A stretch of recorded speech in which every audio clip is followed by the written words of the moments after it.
To cover your book, I lay my fabric out. I measure a good size piece, so this is way larger than what I need.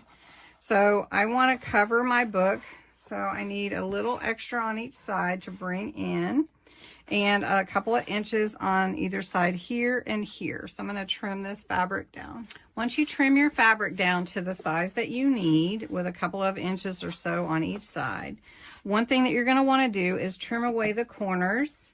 So I do that really close to the corner's edge, because you need to spread your glue. I always start with the spine. I've got my gloves on today because I like to spread it with my fingers, but you don't have to.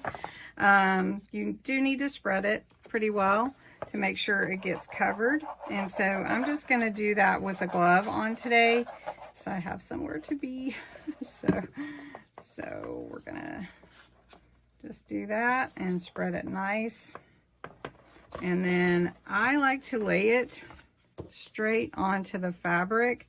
So I need to see where I cut my fabric at, because I already cut it, and make sure I've got it even before it starts drying.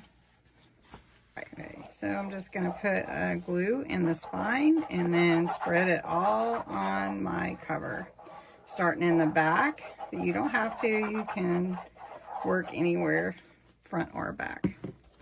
So we're just going to spread this glue really well, and we're going to pull this fabric. Now I like to pull it pretty tight, but I also like to make sure that I'm getting into that hinge, and then you want to flatten it as much as you can.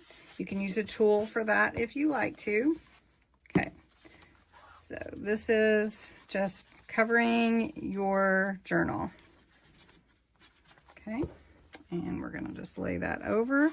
You want to make sure that you're in that hinge, and then spread out your fabric all the way to get rid of any wrinkles that may be wanting to hang out in there.